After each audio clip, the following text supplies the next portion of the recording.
તારીખ 1/10/1995 સેલાવીમાં વૃદ્ધાશ્રમના ઉદ્ઘાટન પ્રસંગે સ્વામી સચ્ચિદાનંદ પરમહંસ ભક્તિ નિકેતન આશ્રમ પેટલાદ દંતાલીવાડાનું પ્રવચન.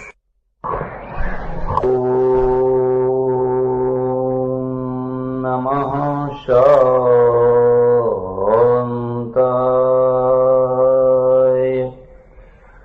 તેજસે.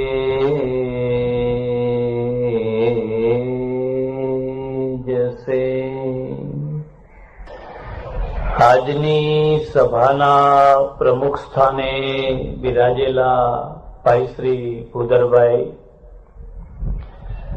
અતિથિ વિશેષ તરીકે અને જેમનું આપણે સન્માન કર્યું અને જેમના પુરુષાર્થથી નજીકમાં એક સારી એવી કોલેજ અસ્તિત્વ ધરાવે છે એવા ભાઈ શ્રી રામચંદ્રભાઈ, મુક્તિધામ વાનપ્રસ્થાશ્રમના વિશિષ્ટ દાતાશ્રીઓ અને બીજા દાતાશ્રીઓ, આ ટ્રસ્ટના પ્રમુખશ્રી, મેનેજિંગ ટ્રસ્ટીશ્રી, ઉપપ્રમુખશ્રી, મંત્રીશ્રી અને બધા સહયોગી ભાઈઓ, સજ્જનો અને બહેનો. શાસ્ત્રોમાં જીવનને 9 ભાગમાં વહેંચ્યું છે. પહેલા 3 ભાગ અને ફરી પાછા પ્રત્યેકના 3 ભાગ. બાલ્યાવસ્થા, યુવાવસ્થા અને વૃદ્ધાવસ્થા. બાલ્યાવસ્થાના 3 ભેદ છે. જે બાળક દૂધ પીતું હોય એને સંસ્કૃતમાં અર્ભક કહેવાય છે. પછી ગોઠણીએ ચાલીને રમતું હોય એને શિશુ કહેવાય છે. એ જ બાળક જરાક મોટું થાય ત્યારે એને બાળક કહેવાય છે. યુવાવસ્થાના 3 ભેદ છે: કિશોરાવસ્થા, તરુણાવસ્થા અને યુવાવસ્થા. બધાની વ્યાખ્યા નહીં કરું. વૃદ્ધાવસ્થાના 3 ભેદ છે: પ્રૌઢાવસ્થા, વૃદ્ધાવસ્થા અને જરઠાવસ્થા. 9 ભાગમાં જીવન વહેંચાયેલું છે. આ ત્રણેયના 9ના પ્રશ્નો છે. હું તમને એક બીજી વાત કહીશ. પ્રશ્નોથી ચેતના આવતી હોય છે. પ્રશ્નો હોય જ નહીં તો જીવનમાં કોઈ ચેતના જ ના હોય. પણ પ્રશ્નોની સાથે 3 માણસોને તમે સંકળાવજો. એક માણસ તો એવો હોય છે જ્યાં જાય ત્યાં પ્રશ્નો ઉભા કરે છે. તમે સ્કૂલમાં એને રાખો વિદ્યાર્થી તરીકે તો પ્રશ્નો ઉભા કરશે. શિક્ષક તરીકે રાખો, પટાવાળા તરીકે રાખો, ટ્રસ્ટી તરીકે રાખો, એ માણસનો પગ પડ્યો નહીં, પ્રશ્ન ઉભો થયો. એમનો જન્મ જ પ્રશ્નો ઉભા કરવા માટે છે. પ્રશ્નો હોય અને પ્રશ્નો ઉભા કરે તો એ યોગ્ય છે. ઘણા લોકોને પેટ ચોળીને પ્રશ્નો ઉભા કરવાની ટેવ હોય છે. પ્રશ્નો ન હોય તો પેટ ચોળે, પછી કે હવે પેટમાં દુખે છે, પેટમાં દુખે છે. કંઈક ખાવામાં આવ્યું તો ના ના, તો થયું શું? ઘણા લોકો આવા હોય છે. જ્યારે કોઈ સંસ્થા બરબાદ થવાની હોય, કોઈ સ્કૂલ, કોઈ ગામ, તો આવા માણસો એમાં દાખલ થતા હોય છે. અને જે સંસ્થા પાસે આવા માણસોને ચાળી નાખવાની ગરણી નથી હોતી ને, એ સંસ્થામાં 9 સારા માણસો ભેગા થયા હોય, પણ જો એક આવો આવી ગયો, એ 9ની ઊંઘ હરામ. પૂછી જો. એટલે કેટલાક માણસો છે એમનો સ્વભાવ જ છે પ્રશ્નો ઉભા કરો. બસ તમારા ઘરમાં કોઈ પત્ની તરીકે આવે, બાળક તરીકે જન્મે, પ્રશ્નો ઉભા થઈ ગયા. હવે ઊંઘો તો તમને ઊંઘ આવે તો તમે ખરા માણસ. એક બીજો માણસ એવો હોય છે જે પ્રશ્નોથી ભાગે છે. પ્રશ્નોથી કેમ છૂટી જવું, કેમ ખસી જવું, એ પ્રશ્નોથી બહુ ડરે છે. આવા માણસો કદી પણ કારકિર્દીનું નિર્માણ નથી કરી શકતા હોતા. એક બીજી વાત યાદ રાખજો, પ્રશ્નો છે ને એ તમારી સાધના છે. પ્રશ્નોની જ સાધના હોય. વગર જોતી પ્રશ્નો વિનાની સાધના કરશો તો સાધના તમને જલ્દી વૃદ્ધાવસ્થાએ પહોંચાડી દેશે. મારા ઘણા ઓળખીતા માણસો છે. એક ઓળખીતા સાધુ છે, મારા કરતા અડધી ઉંમરના છે, પણ મારા કરતા દોઢી ઉંમરના દેખાય છે. કહ્યું, તમે તો મારા કરતા મોટા દેખાવ છો. મને કે મોટા તો દેખાવું જ જોઈએ ને. ખબર છે કેમ? જ્યારે જુઓ ત્યારે ખેચરી મુદ્રા જ કર્યા કરતા હોય છે. ખેચરી મુદ્રા તમે નહીં જાણતા હો. મેં કહ્યું, ખેચરી મુદ્રાની જરૂર શું છે? ભારતમાં સાધનાના નામે લોકોને જેટલા ઊંધા વાડે ચડાવવામાં આવ્યા છે, દુનિયાની કોઈ પ્રજાને આટલા ઊંધા વાડે નથી ચડાવવામાં આવી. હમણાં જેમનું બહુમાન કર્યું 75 વર્ષના, એમને પૂછો કે તમે ખેચરી મુદ્રા કરી છે? અને છતાં 75 વર્ષે પણ એ યુવાન દેખાય છે, થાકતા નથી. એમના સન્માનમાં લખ્યું છે કેમ? સહજ જીવન, નોર્મલ જીવન. મારી વાત ઉપર વિશ્વાસ કરજો. જેટલા લાંબા જીવનારા માણસો અને જેટલા આરોગ્ય સાથે જીવનારા માણસો મોટા ભાગે નોર્મલ જીવન જીવનારા હશે. સામાન્ય સહજ જીવન જીવવાનું. ટાઈમ થાય એટલે ઉઠવાનું, ચા પીતા હોય તો પીવો, દૂધ પીતા હોય તો પીવો, રોટલો દહીં ખાતા હોય તો ખાઓ, બપોરે જમો, બપોરે ચા પીવો, સાંજે જમો, ભજીયા ખાવાનું મન થાય ભજીયા ખાઓ. બહુ લાંબુ જીવન જીવવાના એ લોકો. અને વહેલા કોણ કરડા થતા હોય છે ને વહેલા કોણ મરતા હોય છે. હું મીઠું નથી ખાતો, હું ગળ્યું નથી ખાતો, કે તમે ખાવ છો શું? મારે તો એક સજ્જન આવ્યા, કદી જીવનને કઠોર નિયમોથી બાંધી ના કાઢશો. તમે તો ઉપાધિમાં પડશો પણ બીજાને ઉપાધિમાં પાડશો.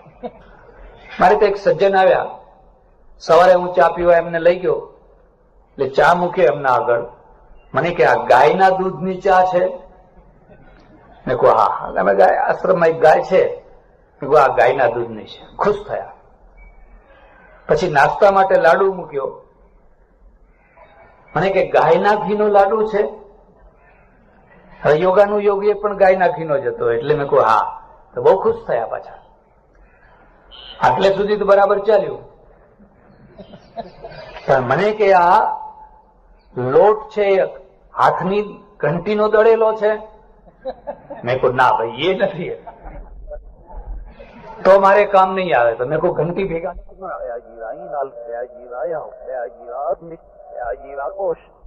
ચોખા ખાઉં છું અને હાથનો દળેલો પાણી, હાથનું કાઢેલું પાણી પીવો છો? આવા માણસો છે ને એ વેદિયા હોય છે. આવા બધા નિયમ પાળવા હોય તો માથા ઉપર એક ઘંટી મૂકીને ફરવાનું, એક ખાંડણીઓ લઈને ફરવાનું. તો જ્યાં જાઓ ત્યાં ઓછામાં ઓછા બીજાને તો ઉપાધિ ના કરો. અને ભૂલે ચૂકે આવા માણસને વેવાઈ ના બનાવશો. કારણ કે તમારે ત્યાં તો તમને દુઃખ દેશે, પણ તમારી દીકરીને કાયમના માટે દુઃખ દેશે જયારે જુઓ ત્યારે. એટલે બહુ નોર્મલ જીવન જીવજો. વગર જોતા પેટ ચોડીને ઉપાધિઓ ઉભી ના કરશો. ગાંધીજી સવારે થોડી પ્રાર્થના કરે, સાંજે થોડી પ્રાર્થના કરે, આખો દિવસ કામ કરે. આ કામ એ જ સાધના છે. હવે કોઈ માણસ કામ બિલકુલ ના કરે અને આખો દિવસ રૂમમાં પૂરાઈ રહે, એ લાંબુ જીવશે એમ તમે માનો છો? સારા એને ઓક્સિજન નથી મળતો, એના પગ હાલતા ચાલતા નથી, એ તો માદો થઈને મરવાનો, બીમાર થઈને મરવાનો. હા, લોકો એની આરતી ઉતારવાના, લોકો એનો જય જયકાર કરવાના, કારણ કે લોકો આવા ટેવાયેલા છે. આપણે તો ભીત ભૂલેલી પ્રજા છીએ, એટલે કોની પૂજા કરવી એમાંય ભીત ભૂલ્યા છે.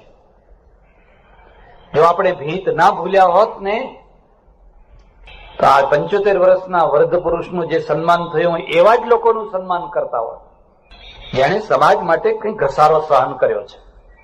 જે રાષ્ટ્ર માટે, માનવતા માટે, વિજ્ઞાન માટે, પ્રગતિ માટે કંઈક કરે છે. કશું ના કરે તો કઈ નહીં, ઉંબેટ તો નથી થતો ને, અડચણ તો નથી થતો ને. ગયા વર્ષે અમેરિકા હતો અને ચૂંટણી ચાલે ત્યાં, અને ચૂંટણીમાં આપણો એક ભારતીય ભાઈ ઉભેલો, અને એ એરિયામાં ભારતના માણસો વધારે, એમાં ગુજરાતી વધારે, અને એને જીતવાની ઘણી સંભાવના. કારણ કે જો બધા ઇન્ડિયનો ભેગા થઈને એને વોટ આપે તો એક માણસ પણ જો ત્યાં જાય તો આપણી કોઈ વાત રાખી શકે. મારી પાસે આવીને મને કે બાપજી ગમે એમ કરો પણ આપણા ભાઈઓ મને વોટ આપે એવું કંઈક કરો. મેં કહું ભાઈ અમે આ દેશમાં આવું કામ નથી કરતા અને આ પરદેશમાં આવું કેમ કરીએ? અને અત્યારે તો મુશ્કેલી એ છે કે આ વોટ અપાવીને કયા ટાઈમે કયો રંગ બદલાઈ જશે.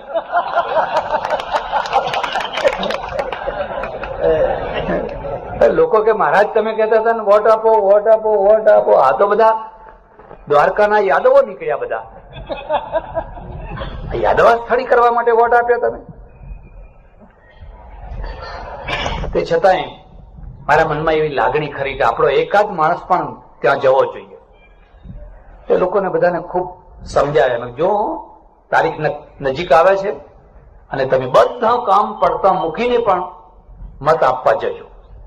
સભામાં બધા ભેગા થાય એટલે યોગાનું યોગ બન્યું એવું કે જે દિવસે વોટિંગ હતું તે દિવસે જ ત્યાં સપ્તાહ ચાલે. હું તો બીજા ગામ જતો રહેલો કાર્યક્રમ પૂરો કરીને. સપ્તાહ ચાલે અને સપ્તાહમાં એક બેન આવેલા, એમણે કહ્યું માનવ જીવનનું કલ્યાણ કરો. આ વોટ કરીને તો મરી ગયા, કેટલા ભાવ કર્યા. એમને એમ કે મારો એક પણ શ્રોતા ઉઠવો ના જોઈએ, મારી સભા બગડવી જોઈએ. પછી આમના 5 વર્ષ બગડતા હોય તો. અને ખરેખર ભક્તિના રંગમાં ભક્તાણીઓ અને ભક્તો એવા રંગાઈ ગયેલા ને કોઈ ઉઠ્યું જ નહીં. પેલો બિચારો હારી ગયો. પેલો હારી ગયો. હું આને ઉંબેટ માનું છું. આની પૂજા ના થાય. તમારા 5 વર્ષ બગાડનારી આ ઉંબેટ છે. એને ભાન નથી કે કલ્યાણ કેવી રીતે થાય. સપ્તાહ સાંભળવાની, પ્રવચને સાંભળવાનું, પણ અત્યારે આટલા બધા તન્મય થઈને પ્રવચન સાંભળતા હોય અને એવી બૂમ આવે, એવા સમાચાર આવે કે ફલાણા ઘરમાં આગ લાગી છે, અને હું તમને કહું બેસી લો બધા, હોય તો જે મારા વાલાએ ધાર્યું હશે એ, તો હું ઉંબેટ છું. મારે તમને કહેવું છે, મારી જાતે ઉઠવું જોઈએ ને પેલા એ આગને ઓલવવી જોઈએ. ધર્મના નામે કેટલીક વાર આપણે ઊંઘ્યા છીએ, ભેદ ભૂલ્યા છે, કર્તવ્ય ભ્રષ્ટ થયા છે, અને એમ થવામાં પાછું આપણને એમ લાગ્યું કે આપણે ભક્તિ કરી હોય એવું પાછું અનુભવ્યું છે. એટલે કેટલાક માણસો એવા હોય છે કે પ્રશ્નોથી તમને ભગાડી દે, પ્રશ્નોથી છોડાવી દે. એક માણસે આવીને કહ્યું, બાપજી મને પત્ની છે ને બહુ વઢકણી મળી છે. તમારી વાત નથી, પણ હું તમને એક બીજી ખાનગીમાં વાત કહું છું, કદાચ તમને ખબર હોય કે ન હોય. જો બહુ ક્રોધી કે બહુ લડકણી પત્ની મળી હોય ને, એ થોડુંક તમારું લોહી ઉકાળશે અને એટલી જ વફાદાર રહેશે, તમારું ઘર નહીં બરબાદ થવા દે. તમારા આગળ ને તમારા પાછળ તમારા ઘરને એટલું જ સાચવશે. ઈશ્વર જયારે એક દોષ મૂકતો હોય છે તો એની સામે એક ગુણ પણ મૂકતો હોય છે. તો એટલું સમજી લેવાનું કે આપણે તુકારામ છીએ. તુકારામની પત્નીને ખોટી બદનામ કરી. પેલો આખો દાડો મંજીરા વગાડે ને મહેમાન લાવીને ઢગલો કરે ને રોટલા કરજે, પણ રોટલા કઈ કરો, લાવો તો રોટલા કરીએ ને, એમને ક્યાંથી કરીએ. હવે ગમે એવી બિચારી સારી પત્ની હોય તો એ લડકણી થઈ જાય કે ના થઈ જાય? ઓર્ડર જ કર કર્યા કરો. એક ત્રીજો માણસ હોય છે જેને ગમે ત્યાં મૂકો પ્રશ્નો ઉકેલવાનું, એનો સ્વભાવ જ છે પ્રશ્નો ઉકેલે. એને મેયર બનાવો, અમદાવાદના પ્રશ્નો ઉકેલશે. એને સરપંચ બનાવો, પ્રશ્નો ઉકેલશે. આચાર્ય બનાવો, પ્રશ્નો ઉકેલશે. ટ્રસ્ટીમાં લો, એ પ્રશ્નો ઉકેલશે. એને જ્યાં મૂકો ત્યાં એ પ્રશ્નો ઉકેલશે.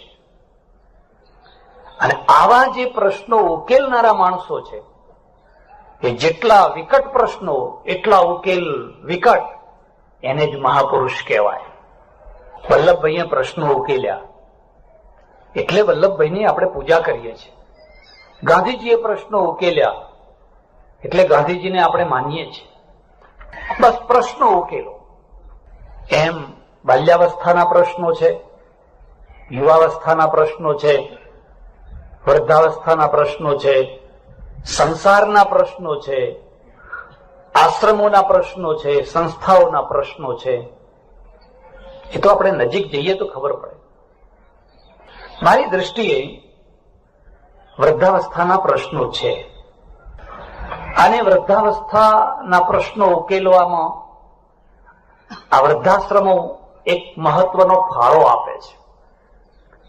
પહેલા આ પ્રશ્નો નતા એમ નહીં, પહેલા આ પ્રશ્નો આટલા જ મોટા હતા, પણ એ બધા દબાયેલા હતા. દબાયેલા હતા. ક્યાં જાય? કરડો માણસ ક્યાં જાય? ક્યાં વ્યવસ્થા ક્યાં હતી?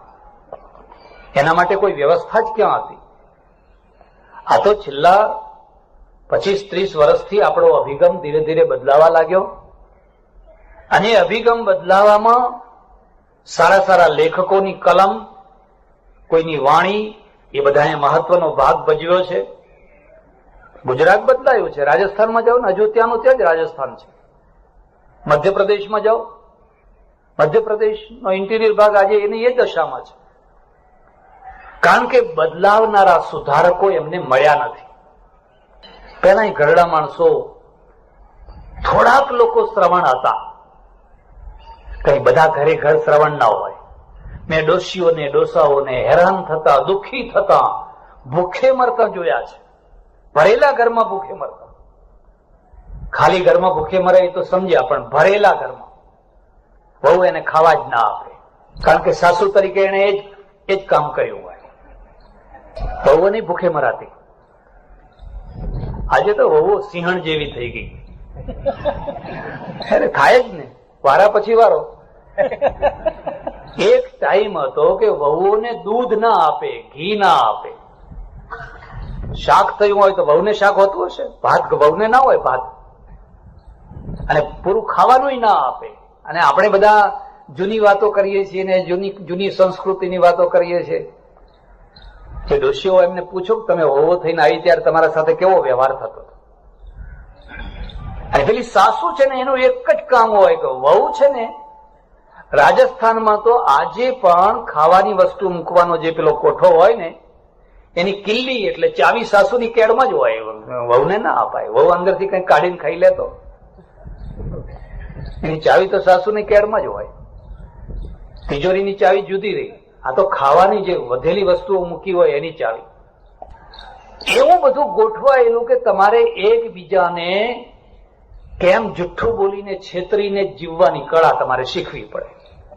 પુરુષ સ્ત્રીને પૈસો ના આપે એટલે પછી સ્ત્રી શું કરે? પુરુષ આગો પાછો ગયો હોય ને તો ઘરમાં અનાજ હોય ને એના જામફળ લઈને ખાઈ લે. પૂછી જુઓ આ બહેનો, તમે અનાજ થોડું લઈ જવાના હતા? એટલે પેલી વેચનારીએ કે હા, એક બાજુ અનાજ મૂકો ને એક બાજુ જામફળ મૂકો. એવું કઈ સીઝન ના બધા આવે ને, એ બધું લઈ પેલા આવે ત્યાં સુધી ખાઈ પીને બધા તૈયાર બેઠા હોય. પેલા છોકરાને સમજાયું કહીશ નહીં હો તારા પપ્પાને, પણ છોકરું એવું કે આવે એટલે પહેલી જ વાત કરે કે અમે જામફળ ખાધા એમ. અરે એવો જમાનો હતો, કોઈની પાસે પૈસો નહીં, કોઈ કોઈને પૈસો આપે નહીં. અને હવે થાય જુદા થાય, જાય તો જાય, ડોહાઓ ડોશીઓ જાય ક્યાં? એક છોકરાને મેં ઉપદેશ આપ્યો. મેં કહ્યું જો બેટા, શ્રવણ જેવો થજે, માતા પિતાની સેવા કરજે. તને કેટલા દુઃખ, મને કે હું આજ શ્રવણ થવા તૈયાર છું, પણ મારા મા બાપ આંધળા થાય તો ને. જ્યાં સુધી એમને આંખો હોય ત્યાં સુધી હું કેવી રીતે શ્રવણ કરું? એક બીજી વાત, તમને ગમે કે ના ગમે, પણ હું તમને કહીશ, સંયુક્ત કુટુંબ સારું છે, પણ જો સંપથી હળી મળીને બધા રહેતા હોય તો. નહીં તો પછી રોદણા ના રડશો. સંબંધો બગડે એના પહેલા જુદા થઈ જજો. ડાપણ એમાં છે. આપણને એમ લાગે કે હવે આપણા સંબંધોમાં 5% ફરક પડ્યો છે, 95% હજુ સારા છે, 5% ફરક પડ્યો હોય અને જુદા થઈ જજો. પેઢીમાંથી જુદા થઈ જજો, ટ્રસ્ટમાંથી જુદા થઈ જજો, સંસ્થામાંથી જુદા થઈ જજો. તમને એમ લાગે કે આપણે 5%માં ફરક પડ્યો છે, પછી તમે સંબંધ બગડવા દો 95% બગડી ગયો. તમને જીવન જીવતા આવડતું નથી, પછી તમે ઝઘડા કરશો, કોર્ટે ચડશો, એકબીજાના ખૂન કરશો, એકબીજાની નિંદા કરશો, એકબીજાને ગાળો દેશો, અને ના તમને ભેગા રહેતા આવડ્યું, ના તમને જુદા થતા આવડ્યું. પહેલા સંયુક્ત કુટુંબ એટલા માટે હતું કે જુદા થવાની જગ્યા જ નથી. જુદા થઈને ક્યાં? ગામમાં એક ઘર હોય. હવે એક જ ઘરમાં બધા ગોડાઉન જેવું ઘર, એમાં કોઈ સેપરેટ રૂમ જ નહીં. અને સૌથી પહેલા પેસો એટલે ઉત્તર ગુજરાતમાં તો પહેલા કેટલ રૂમ આવે. ભેંસો બળદ બધા બાંધ્યા હોય, એના પૂંછડા આમ તેમ અડાડી પછી આગળ જવાનું, પછી સિટિંગ રૂમ આવે, અને એમાં બાથરૂમ કે સંડાસ તો હોય જ નહીં. એમાં છેલ્લે કિચન રૂમ આવે. એ કિચન રૂમમાં આટલી બારી હોય, કારણ કે ચોરનો બહુ ડર. પેલા રાત્રે આવીને ખાતર પાડે એટલે આટલી ઊંચે બારી હોય. એમાં લાકડાથી ચૂલો સળગતો હોય, છાણા લાકડાથી ધુમાડો થતો હોય. જાડા કપડા આ બહેનો પહેરે, અને જાડા કપડા પાછું આટલે ઓઢવાનું, કારણ કે સંસ્કૃતિ. હું આને સંસ્કૃતિ નથી કહેતો. કચ્છમાં જવાનું થયું, મેં બહેનોને કહ્યું કચ્છમાં હજુ બધી જૂની વાતો ઘણી છે. મેં કહ્યું હવે તો ભાઈ આ ઘૂંઘટા ઓછા કરો, જોકે અહીંયા જ મારે કોઈને કંઈ કહેવું પડે એવું. અહીંયા તો બધું મેં કહ્યું હવે તો ઘૂંઘટા ઓછા કરો, આ આપણી સંસ્કૃતિ નથી. બધું સમજાયું. હવે જેના ત્યાં ઉતરેલો એ 75 વર્ષના આવા વૃદ્ધ, અરે ડોશી ડોહો બે, હું ઘેર જેવો આવ્યો એમના રૂમમાં ઉતરેલો, એવા ડોસાને કોણ જાણે ક્યાંથી સુરાતન ચડ્યું, પેલી ડોશીનો ઘૂંઘટો છે ને આમ પાછો ખેંચવા માંડ્યા. જો બાપજીએ શું કહ્યું, બાપજીએ શું કહ્યું, આમ કરીને આમ. એટલે પેલી ડોશી છે ને આમ આગળ ખેંચે. પછી મેં કહ્યું આ ખરું નાટક થયું, મારા આગળ જ આતો થયું. કોઈ જવાન માણસો આવું કરે તો ઠીક છે હજુ. એટલે પેલી ડોશીએ મારા ઉપર ક્રોધ કર્યો. મને કે મહારાજ આવું શીખવાડો છો આ ડોહાઓ બધાને, એમ કે આ તો અમારી મર્યાદા કહેવાય. એમાં કઈ મર્યાદા? જો મર્યાદા જ હોય તો હવે આટલા વર્ષો સુધી ડોશીઓ ઘૂંઘટા તણે, હવે પુરુષોને કઢાવો. કીધું પુરુષો હવે મર્યાદા રાખે.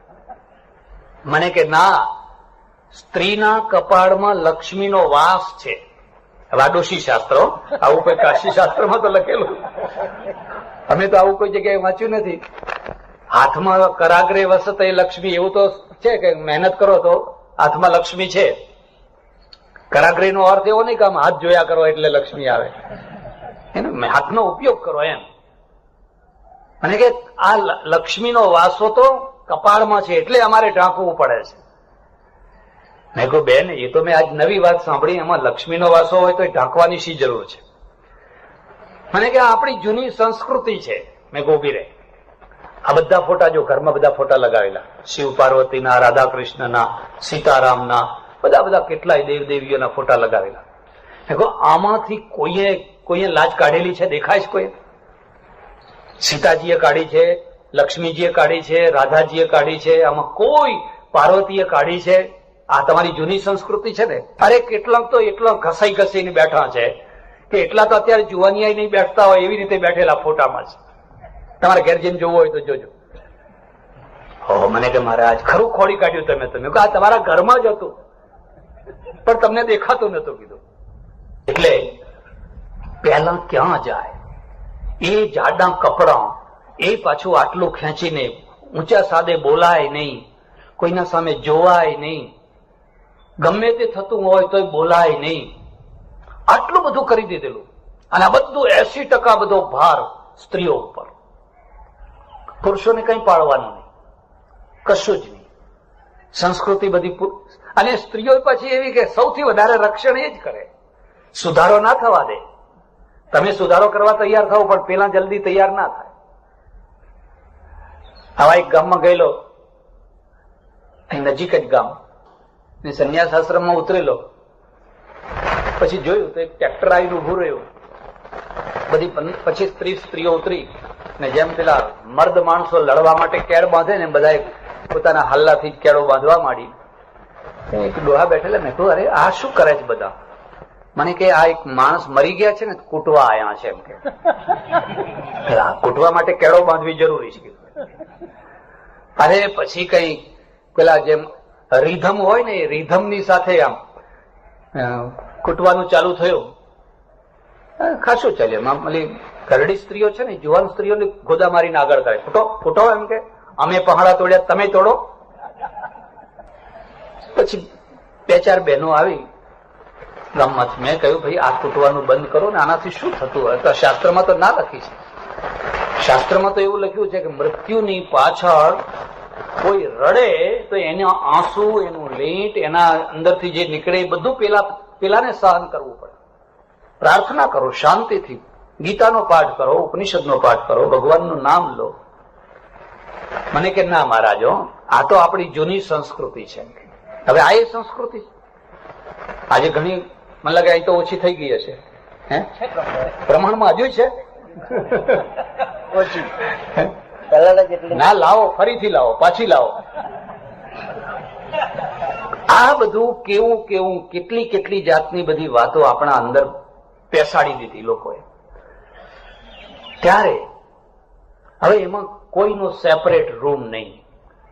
4 ભાઈઓ હોય, ડોસી ડોસો હોય, બધા એકમાં. હવે આમાં ઝઘડા ના થાય તો બીજું થાય શું? ધાન, રાંધેલું ધાન ધૂળ થઈ જાય. દેરાણીના ઝઘડા, જેઠાણીના ઝઘડા, નણંદના ઝઘડા, ભોજઈના ઝઘડા, દિયરના ઝઘડા, ફલાણા ઝઘડા. જયારે જુઓ ત્યારે 15-20%, બહુ તો 15-20% ઘરો બહુ સારા, પણ 80%માં તો હોળી ઝડપતી હોય. પણ જુદા થઈને જાય ક્યાં? બીજો નોકરી નહીં, ધંધો નહીં, એની એ ખેતી, એમાંથી જ બધું રડવા ખાવાનું. આવકના સાધનો નહીં, જુદા રહેવાના ઘર. આજે તો હવે દરેકને પોતાના ઘર થયા, દરેકને પોતાના ફ્લેટ થયા, દરેક પોતાના પગ ઉપર ઉભા રહ્યા, 2-5, 10-10 હજાર કમાતા હોય. હવે આપણે એમ કહીએ કે બધા સંયુક્ત કુટુંબમાં રહો તો એ બરાબર નથી. અને સંયુક્ત કુટુંબનું એક પરિણામ એ પણ આવેલું કે 15 માણસો ઘરમાં હોય, પણ આજે તુવરની દાળ કરવી કે ભીંડાનું શાક કરવું કે કઢી કરવી, એ નિર્ણય પેલી સાસુ જ કરતી હોય, વહુઓને કઈ ખબર નહીં. ને લડાઈ ઝઘડો શામાં ચાલતો હોય ખબર છે? 3-4 ભાઈઓ ખેતીમાં પેઢીમાં ગયા હોય તો આ લોકો લડતા હોય, બહેનો બધા, પેલી મોટી તપેલીની જગ્યાએ નાની તપેલી કેમ ચૂલા ઉપર ચડાવી, તપેલી માટે લડતા. આ શાક કરવાનું હતું તો આ કેમ કર્યું, મારા છોકરાને થોડું આપ્યું, તારા છોકરાને વધારે દૂધ કેમ આપ્યું.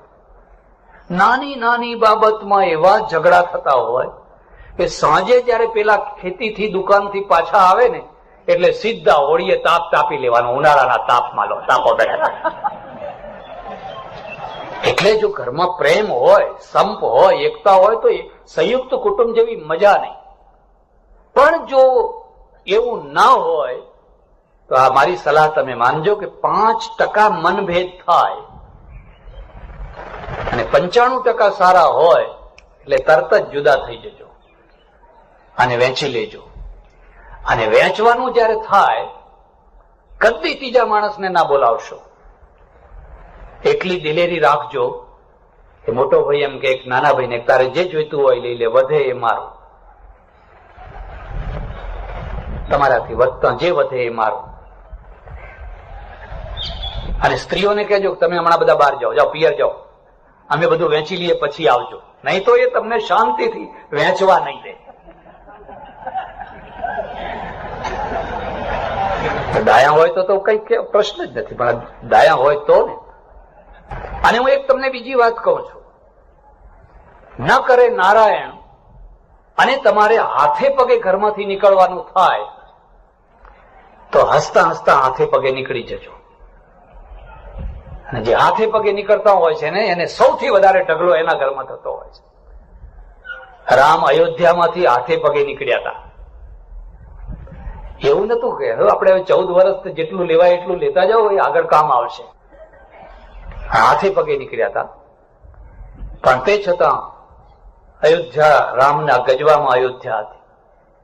ખેલ દિલીથી નીકળી જજો, હિંમતથી, અને એટલી હિંમત રાખજો કે બાપુ તમારી મિલકત તમે રાખો, હું 2 પૈસા કમાઈ લઈશ, તમે મને યોગ્યતા આપી છે તમારી દયાથી, તમારા આશીર્વાદથી. તો એ જુવાની દીપી ઉઠશે. બાપના સામે દાવો માંડીને બેઠો છે, કોર્ટે ચડ્યો છો, એવાય છોકરા હોય છે. તો એ જુવાનીને લ્યાનત છે, ધિક્કાર છે. પણ તમે વૃદ્ધાવસ્થામાં હાથે પગે નીકળવાનું થાય.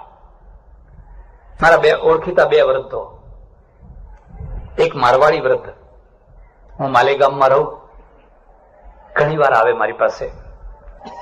એક વાર બહુ રડ્યો, તો મેં કહ્યું અરે અરે અરે કેમ રડો છો?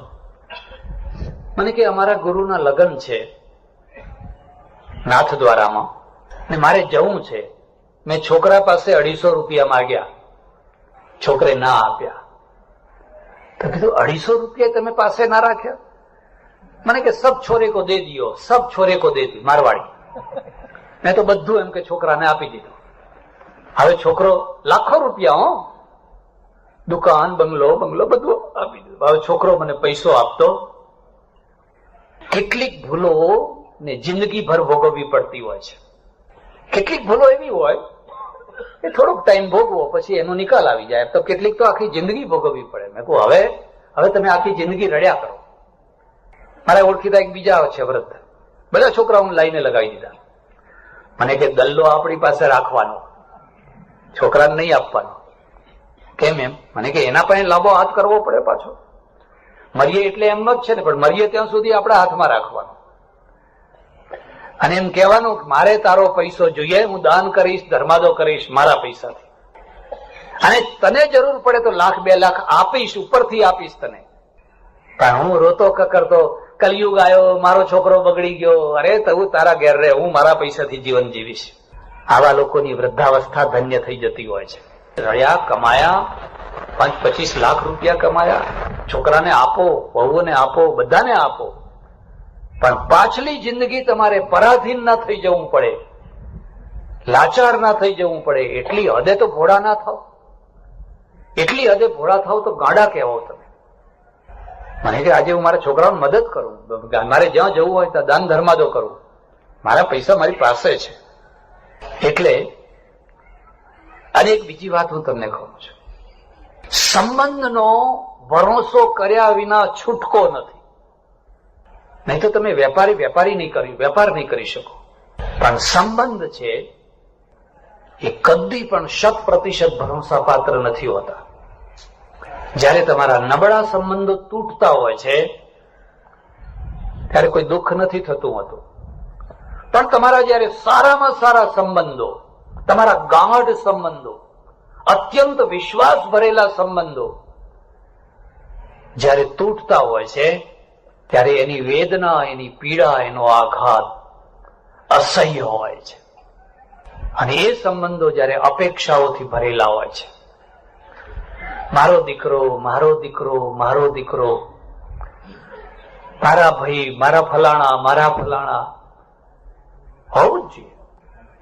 પણ એ સંબંધોને તમે એટલી હદે અપેક્ષા ભર્યા ના કરો કે કાલે એ તૂટે તો તમે જીવી ના શકો, તમે આઘાત લાગી જાય તમને, એટલી હદે તમે એને દ્રઢ ન કરો. દીકરાના સંબંધે તૂટી શકે છે, અરે પત્નીના સંબંધે તૂટી શકે છે.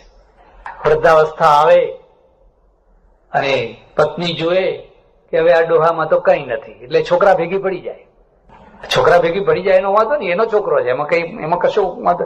પણ એ છોકરા ભેગી ભળીને આ ડોહાનું લોહી પીવે. પાછી છોકરા સાથે ભળીને આ ડોહાનું લોહી પીવે. અને ત્યારે ડોહો અમારા જીવને આવીને કે મહારાજ, કોઈ માણસને દેવ કરવું હોય તો કોઈ સાધના છે? કોઈને, પોતાને નહીં. જિંદગી સમૂહમાં છે, સમૂહ વિના આપણે રહી નથી શકતા. અને જિંદગી એકાકીપણામાં છે. સમૂહમાં રહીને પણ જેનામાં એકાકીપણાની રહેવાની કળા હોય, એમ સમજજો કે એને આ સંબંધોના આઘાત નહીં લાગે. પાણી મેં મીન પિયાસી, બધા વચ્ચે રહીને પણ આપણે એકલા જ છીએ. આ એક વાસ્તવિકતા છે. ત્યારે વૃદ્ધાવસ્થાના 4 મોટા પ્રશ્નો છે. પહેલો પ્રશ્ન શારીરિક છે, બીજો પ્રશ્ન આર્થિક છે, ત્રીજો પ્રશ્ન લાગણીનો છે, અને ચોથો પ્રશ્ન જે છે એ ભૂતકાળની ભાવનાઓ સાથેનો. ગમે એવી સારી ગાડી હોય, જર્મન બનાવટ હોય કે જાપાનની બનાવટ હોય, એને ઘસારો લાગવાનો ને લાગવાનો જ. તમે 50, 55, 60 વર્ષે પહોંચો અને તમે ઈચ્છા રાખો કે હવે 20-25 વર્ષના જવાન જેવું મારું શરીર થાય. પેલી બધી જાહેર ખબરો નથી લોકો વાંચતા, આમ પહેલવાન જેવું ચ્યવનપ્રાશ ખાઓ ને ફલાણું ખાઓ ને. મારી સલાહ માનજો, ઘરમાં કદી પણ પંચાંગ ના વસાવશો. તમને નહીં ગમે આ સલાહ. અને કોઈ ફાર્મસી હોય ને એનું સૂચિપત્ર ના વસાવશો. તમારે વસાવવા હોય તો સૂચિપત્ર પુસ્તકો ના વસાવજો. હવે પંચાંગ વસાવો ને એટલે તમને તમારા મગજની અંદર પેલા ચોપડા લાવવાનું મુહૂર્ત ને ગાદી પાથરવાનું મુહૂર્ત ને ફલાણું મુહૂર્ત ને આ કમુહૂર્ત ને આ વારે આ દિશામાં ના જવાય ને આ વારે આ દિશામાં ના જવાય. આ બધા ભૂત તમારા મગજમાં બેસવા લાગશે અને તમે એવા વહેમીલા થઈ જશો, એટલા વહેમીલા થઈ જશો કે આ ફલાણા વારે ફલાણું ના ખવાય, ફલાણા વારે તેલ ના નખાય, ફલાણા વારે હજામત ના થાય, જાત જાતનું. હું તો તમને સલાહ આપું છું કે અંબાજી માના જો દર્શન કરવા હોય તો અમાવાસ્યાના દિવસે અંબાજી જજો, કોઈ દિવસ પૂનમના દિવસે ના જશો. પૂનમના અને અમાવાસ્યાના અંબાજી જુદા નથી. પૂનમના એ જ અંબાજી છે, અમાવાસ્યાના એ જ અંબાજી છે. જ્યાં સુધી જ્ઞાન ન થાય ત્યાં સુધી આ ભ્રમણાઓ મટતી નથી. ધક્કા ધક્કી ના પાણી મળે, બેક્ટેરિયા રોગથી ભરેલું પાણી. નહીં કુદરતી હાજતનું ઠેકાણું, નહીં ખાવાનું ઠેકાણું, નહીં રહેવાનું ઠેકાણું. પણ એક માણસે મને કહ્યું, બાપજી તમારી આખી વાત જ ખોટી છે. મેં કહ્યું કેમ? મને કે અમે દર્શન કરવા જતા જ નથી. ત્યારે જાઓ છો શું કામ? મને કે ધક્કા ધક્કી કરવા માટે. ધક્કા ધક્કી નો આનંદ છે. મને કે એ લાભ બીજે ક્યાં મળવાનો? અમાવાસ્યાના દિવસે કોના ધક્કા મારીએ? જે દિવસે કોઈ યાત્રા ના કરતું હોય એવા ખરાબ દિવસે તમે ટ્રેનમાં જજો, વગર બુકિંગે તમને જગ્યા મળશે. હિંમત હોવી જોઈએ. સામે વિધવા આવતી હોય તો જરૂર એના સુકન લઈને જજો, કશું થવાનું નથી. એમ નહીં કે એક માણસને કોઈ ગાય લઈ આવતું આગળ, એટલે ઘણા લોકો આવું કરે, હું નીકળું ત્યારે ગાય લાવજો એમ. પાણીયારી પેલી છોડીને કે પાણી ભરીને આવજે, ને પેલું બેડું તૈયાર રાખ્યું હોય ને આ ભાઈ અહીંથી નીકળે શકન જોઈને સાચર જોરે. હું નાનો હતો ત્યારે મેં બહુ નાની બચપણમાં પેલા ગજરા માળું ની વાત વાંચી. ગજરા માળું એમાં આજે પણ મને 2 લીટીઓ યાદ છે. આટો કૂટો ને રાજા ઘી ઘડો, કઈ છૂટા કેસે જોને નાર, એવા શકને તમે ચાલશો તો નહીં દેખો ઘરને બહાર. હવે અમેરિકામાં તો બધી નારો છૂટા કેસે જ હોય. અમેરિકામાં કોઈ અંબોડો બાંધેલી નાર ના હોય. હવે આમ નીકળો એટલે એ જ બધા મળતા હોય. અને આ મગજમાં એવું ઠાંસીને ભરી દીધું હોય. શું કઈ પ્રજાને ભીત ભૂલાડી છે, કઈ ગુમરાહ કરી છે. મક્કમ થઈ જાઓ, દ્રઢ થઈ જાઓ, હિંમત રાખો. લાકડાના ભારાના સુકને જ નીકળવું છે. જોજો કશું થાય તો મને કહેજો. તમારું આત્મબળ હોવું જોઈએ. અમે રોજ લાકડાના ભારે જ નીકળીએ છીએ, કારણ બધી શો મિલો આવે આગળ. મારો આશ્રમ નીકળે ને ત્યાંથી બધી લાઈન બંધ, બધી એટલે લોકો પેલા બધા બર્તન વાળા લઈને આવતા હોય રોજ. હવે તો નીકળવાનું જ બંધ થઈ જાય. એટલે 50-60 વર્ષની ઉંમરે પહોંચો એટલે ઘસારો પહોંચવાનો જ છે. એ વાત જુદી છે કે જે ગાડીને એક હાથે ચલાવી હોય અને કાળજીપૂર્વક ચલાવી હોય એને ઓછો ઘસારો પહોંચે, અને ગમે એમ રફ ચલાવી હોય તો એ ગાડી વહેલી ખખડી જાય. તમે આ 75 વર્ષનું શરીર જુઓ, ઓછો ઘસારો છે. કેટલાક બહુ જલ્દી ઘસાઈ જતા હોય છે, અને પછી તાજીઓ ડોલે આમ ડોલતા હોય છે, આમ આમ આમ. શું કરે હવે? કાલે મને થઈ શકે છે. અને જેમ એ ડોલતા જાય એમ વધારે ઘસાતા જાય, ઢીંચણ ઘસાતા જાય. હવે બીજો છૂટકો નહીં, કરવું શું? એટલે વૃદ્ધાવસ્થાના કેટલાક પ્રશ્નોમાં શરીરના પ્રશ્નો છે. પહેલા જે ખાતા અને પછી જતો. અમારે 3 વૃદ્ધાશ્રમો છે, અને હું તમને કહું, અમારે ત્યાં જે વૃદ્ધો રહે છે ને, એમના બીજા બધા અંગો ગમે એટલા શિથિલ થયા હોય પણ પકવાશ એ બરાબર મજબૂત છે. તમારે જો ખાતરી કરવી હોય, તમે જાતે આવીને એક દિવસ પીરસીને ખાતરી કરી શકો છો. અને કોઈ માદા નથી પડતા પાછા, એવું નહીં કોઈ બીમાર પડી ગયા હોય, એવું નથી. અને એ સારું છે, જઠરાગ્નિ તેજ હોય જલ્દી માદો ન પડે. આયુર્વેદનો નિયમ છે, બધું મંદ પડવા દો પણ અગ્નિ મંદ ના પડવી જોઈએ. કેટલાક વૃદ્ધો તો એટલા માટે આવ્યા છે કે વહુએ કહ્યું કે આટલો ખોરાક મને ના પોસાય, જાઓ. અને વાતે ખરી છે. હવે આપણા રોટલા રોટલી બદલાઈ ગયા. આપણા કરડા માણસો આપણા રોટલા કરતા, એક મૂક્યો એટલે બીજો માગે જ નહીં. હવે રોટલી થઈ ગઈ, આવડી આવડી નાની નાની, એમાં 5 મૂકો તો આમ જોયા જ કરતા હોય. હવે કેટલી વાર જોજો કરવો. અમારે આશ્રમમાં છે ને, તે આજુબાજુ બધા પાટીદારો રહે. લગ્નની સિઝન હોય, પાટીદારનું થોડું જાડું ખાતું, અમારું નહીં. જાડું ખાતું એ અર્થમાં કે રસોઈ કરે ને તો 2-4 પત્ર વધે એટલે પછી કે જાલ્યા પણ આપી આય એટલે મારા આશ્રમમાં આપવા આવે. એ પતરું જોવું ને એટલે મને ખબર પડી જાય કે આ પાટીદારના ઘરથી આવ્યું હશે. આવડા મોટા ચકતા હોય, કેવડા આવડા મોટા હોય ને આટલા ઊંડા હોય પાછા. કોઈ વાણિયાના ઘરથી બનતા સુધી તો પતરું આવે જ નહીં, અને આવે તો ચકતું આવડું હોય, આવડી નાની નાના. હું પૂછું કે ભાઈ આ આટલા નાના ચક્કર કેમ કર્યા? મને કઈ બગાડ ના થાય એટલા માટે. બગાડ ના થાય એનો વાંધો નહીં, પણ ભૂખ્યા ના જાય એની તો ચિંતા રાખો. મને કે અત્યારે અલ્પાહાર બહુ ફાયદાકારક છે. પણ હું તમને એક બીજી સલાહ આપું છું, કદી પણ લગ્ન કરો છોકરા છોકરીના, આ તૈયાર ડીશ વાળાઓને ઓર્ડર ના આપશો કદી. અત્યારે શું થઈ ગયું છે, તૈયાર ડીશ હોય, ડીશ ઉપર પૈસા ને બુફે, એટલે ઉભા આવડો 2 ચક્કા મૂકે. હવે કેટલી વાર આંટા મારો ત્યારે તમારો પાર આવે. ફરી જાવ તો એક જ આપે, વધારે ના આપે. અડધા ભૂખ્યા આવેલું. અને એ ડીશ નો ચાર્જ હોય 35 રૂપિયા, 32 રૂપિયા, 30 રૂપિયા, 60 રૂપિયા, અને માણસ ભૂખ્યો આવતો હોય. એમાં જો કોઈ ભીમ પહોંચ્યો, હું કાશીમાં રહેતો ને, અમારે આશ્રમમાં એક બ્રહ્મચારી હતા ને, એ ભીમ હતા. એટલે જયારે અમે જમવા જઈએ ત્યારે અમારે જોડે એને બેસાડવો પડે, બેયના વચ્ચે બેસાડીએ. ને પેલો પીરસનારો આવે એટલે એક અડધો લાડુ મૂકું, કે અડધો નહીં ખોબામાં આવે એટલા મૂક ને ભાઈ. 35 લાડુ એને જોઈએ, 35. અને પૈસાની બહુ મોટી ઊંઘ છે. પરદેશમાં એક બહુ સારી વાત છે, પરદેશના વૃદ્ધાશ્રમો પણ જોવા જેવા છે. આપણે કઈ કલ્પના ના કરી શકીએ. આપણે ઘણી વાર પરદેશને સમજી નથી શકતા. પરદેશને જો સમજવો હોય તો પરદેશની દ્રષ્ટિએ જુઓ. આપણી દ્રષ્ટિએ જોઈએ ને તો તમે પરદેશને નહીં સમજી શકો.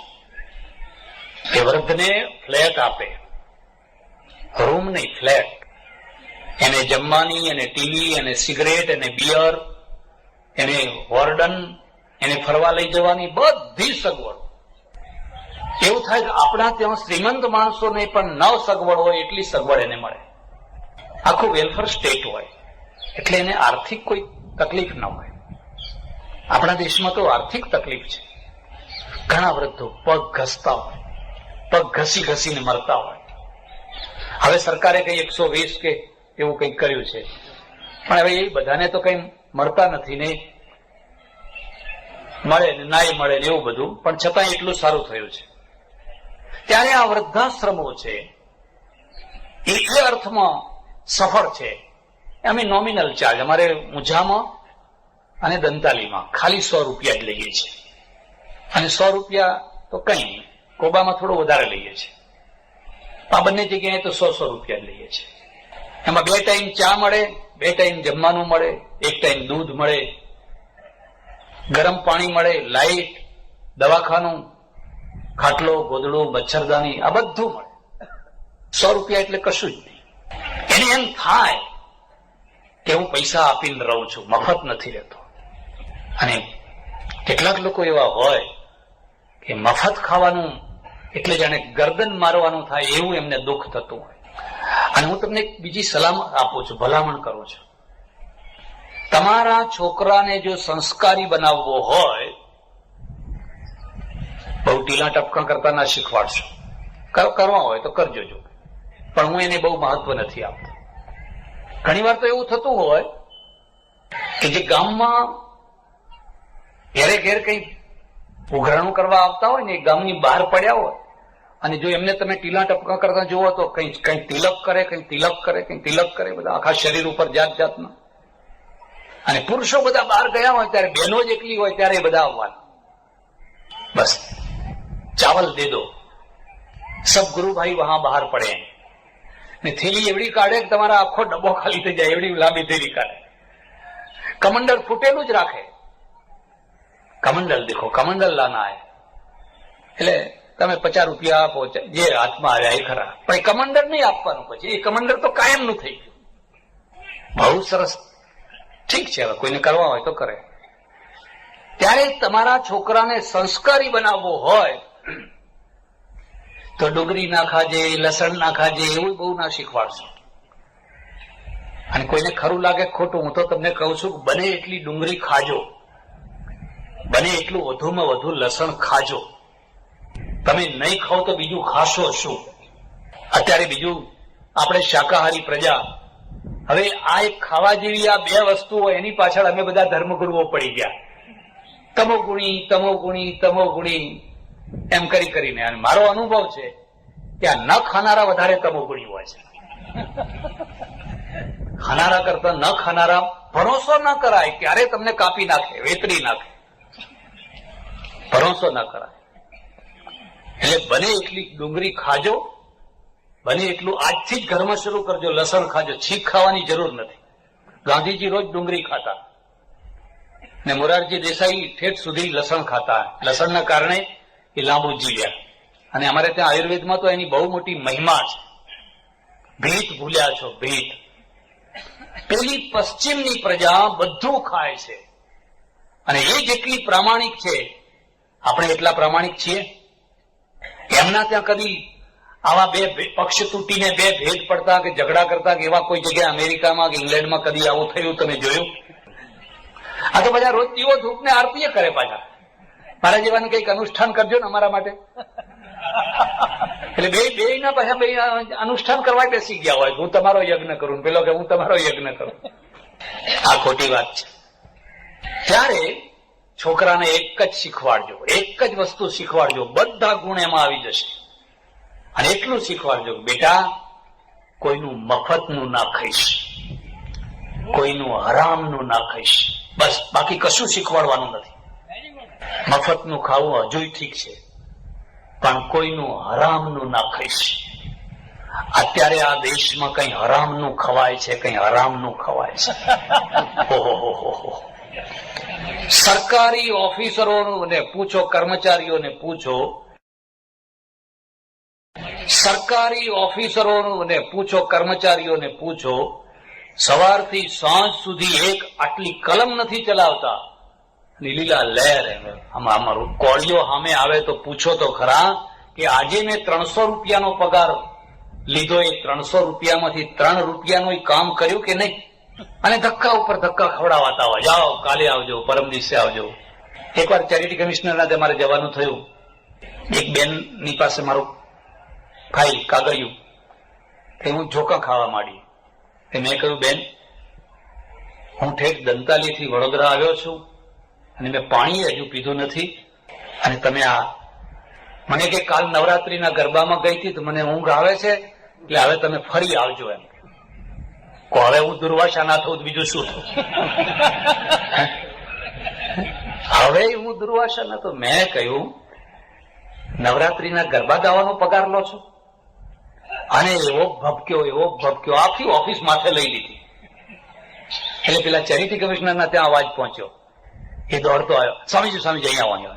શું છે? અરે મેં કહ્યું આ નવરાત્રીના ગરબા ગાવા, મેં હજુ પાણી નથી પીધું. અને બીજી ખાનગીમાં વાત કહું છું, કોઈ બ્રાહ્મણને ભૂખ્યો હોય ત્યારે સતાવવો નહીં. એને કઈક કેવું હોય પેલા એને જમાડો હારી, પેટમાં પડે ને પછી શાંતિ. હવે એક તો પેલું પેટમાં ઉકળતું હોય, જઠરાગ્નિ દાગ થઈ રહી હોય. મને કઈ ના, લાવો તમારી ફાઇલ લાવો. એ બિચારો ભલો માણસ હતો, તેને બધું મારું કામ કરી આપ્યું. એટલે છોકરાને આટલું શીખવાડજો કે તું હાઈસ્કૂલમાં ભણાવતો હોય, કોલેજમાં ભણાવતો હોય, તલાટી હોય, મામલતદાર હોય કે કોઈ પણ જગ્યાએ હોય, બેટા તું હરામનું ના ખાઈશ. બસ તમે ઘણા સંસ્કાર આપી દીધા. એટલે આપણે એવી સંસ્થા રચવી જોઈએ કે જેમાં માણસને એમ થાય કે હું પૈસા આપીને રહું છું, મફત નથી રહેતો, એને આશ્વાસન મળે. અહીંયા જે વૃદ્ધો રખાશે એના કેવા નીતિ નિયમો હશે અંબાલાલભાઈ પછી કહેશે. આ તો મારી ત્યાંની વાત કહું છું. અને એક બીજી વાત પણ હું તમને કહું કે ઘણા વૃદ્ધાશ્રમો છે, કેટલીક જગ્યાએ મહિને 900 રૂપિયા લેવાય છે, કેટલીક જગ્યાએ 700 લેવાય છે, કેટલીક જગ્યાએ 600 લેવાય છે, 500 લેવાય છે, 300 લેવાય છે અને 100 લેવાય છે. પણ જેમ જેમ પૈસા વધારે લેવાય એમ ઓછા ખોરાક વાળા માણસો આવવાના. હવે 900 રૂપિયા વાળો તમે વૃદ્ધ રાખો, એક રોટલી ખાનારો જ આવવાનો, કારણ કે 900 એને 400 500 બીજો હાથ ખર્ચો હોય, એટલે 1500 1600 રૂપિયા જે ખર્ચી શકતો હોય એ ખોરાક વિનાનો જ માણસ હોય. હવે તમે એને કહો કે તને સવારે નાસ્તો મળશે, બપોરે જમવાનું, પણ કોણ પેટ ક્યાંથી લાવવું? અને જેમ જેમ ચાર્જ ઓછો કરતા જાઓ એમ ખોરાકનું પ્રમાણ મોટું થતું જવાનું. બરાબર.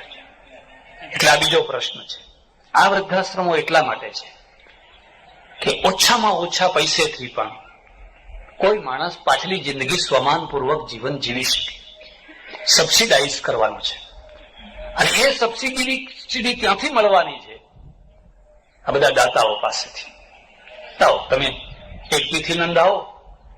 મારે ત્યાં એટલી બધી તિથિ નંદાઈ છે દંતાલીમાં, ઊંઝામાં. તમને નવાઈ લાગશે, મહિનામાં ઘણી વાર તો 20 દિવસ લાડવા ખવડાવવા પડે. 20 દિવસ સુધી મિષ્ટાન ચાલતું હોય. અને ચોખ્ખા ઘીનું, હો, પેલું વેજીટેબલ નહીં, ચોખ્ખું જ ઘી લાવવાનું. એટલે લીલા લે. અને લોકોને ગમે છે. વૃદ્ધો સાંજે જઈને જોયા આવે કાલી તિથિ છે કે નહીં, જો જરા. એ પેલા બોર્ડ ઉપર જઈને જોયા આવે, કદાચ આ લોકો ભૂલી જાય તો એમ કે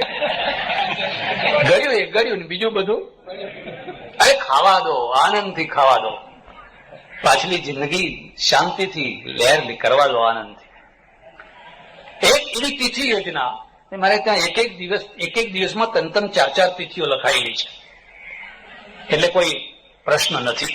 એ વાત જુદી કે આગળ મોંઘવારી વધે અને ધાર્યા કરતા ઘણી મોંઘવારી વધી જાય, ત્યારની વાત જુદી છે. ભાઈ તો ત્યારનું ત્યાર થઈ જશે બધું. ત્રીજો પ્રશ્ન છે હૂંફનો. આ એક બહુ મોટો ગંભીર પ્રશ્ન છે, લાગણીનો પ્રશ્ન છે. વૃદ્ધાવસ્થામાં માણસ લાગણી ભૂખ્યો વધારે થતો હોય છે. બાળકને હૂંફની જરૂર છે. એને નીચે બેસાડો તો નહીં બેસે, માના ખોળામાં જ બેસવાનું.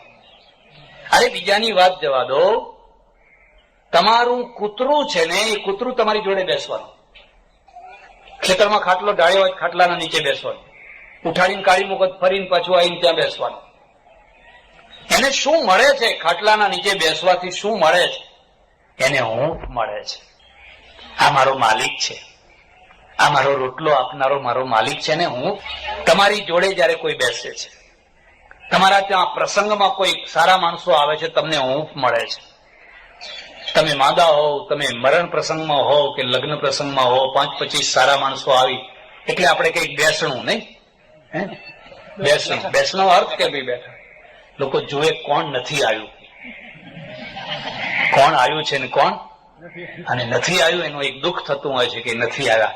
કઈ વાંધો નહીં, એ મરે ત્યારે આપણે જવું નથી એને, એમના લગ્નમાં આપણે જવું. આ તો વ્યવહાર છે, સંસાર છે. માણસને એક હૂંફ હોય છે. મારે ત્યાં એક વૃદ્ધ ડોસો ને ડોસી આવે, બંને બ્રાહ્મણ ગોર. એક ગામની જજમાન વૃત્તિ કરે, બે ભલા 70, 75, 80 વર્ષના. એ મહિનામાં 1-2 વાર આવે, આખો દિવસ રહે, બરાબર છે. પછી પેલી ગોરાણી છે ને, એ ગોરાણી શું કે બાપુ એવી ભગવાનને પ્રાર્થના કરો ને કે આ ડોહા પહેલા જાય એમ કે. એવું કેમ? તમારે લાંબુ જીવવું છે? મને કે ના, એટલા માટે નહીં, આ તો દુર્વાસા છે. દુર્વાસા જો હું પહેલી ગઈ તો આમનું થશે શું એમ. આ તો હું મળી તો મેં આખી જિંદગી એમની પાર પાડી. બાકી આ બીજી કોઈ જગ્યાએ 5 દિવસ રહી શકે એવા ઘણા લોકો હોય ને, એ સાકરમાં દૂધ ભળે એમ ગમે ત્યાં જાય તો ભળી જાય. ગમે તેવું વાતાવરણ હોય, ગમે તેવું હોય, પણ તમે એમને ગમે ત્યાં મોકલો એ બધે હતાઈ જાય. અને આપણે શું કહે છે, અમારે ચરોતરમાં એના માટે શબ્દ છે હતાઈ જાય, એટલે સમય જાય ગમે ત્યાં એને. અને કેટલાક લોકો એવા હોય કે એમને સ્વર્ગમાં મોકલો ને તો ત્યાંય કોઈની જગ્યાએ મેચ ના થઈ શકે, સમય ના શકે. હું જો પેલા મરી ગઈ તો આ ડોહાનું થશે શું? એટલે મેં પેલા ડોહાના સામે જોઈ, મેં કહ્યું કેમ દુર્વાસા ઋષિ ખરી વાત કે? મને કે બાપુ ખરી વાત છે, બિલકુલ સાચું કે છે. અને બન્યું એવું કે ડોહો જ પેલા મરી ગયા. સ્ત્રી જેટલી હિંમતથી વૈધવ્યને પાર કરી શકે છે, પુરુષ એટલી હિંમતથી વિધુરપણાને પાર નથી કરી શકતો. સ્ત્રી રડીને કૂટીને રાત્રે એકલી રડી લે, ગમે તે કરી લે, પણ વૈધવ્યને પાર કરી લે. પુરુષ છે એ નથી પાર કરી શકતો, એ રોદણા જ રડ્યા કરે.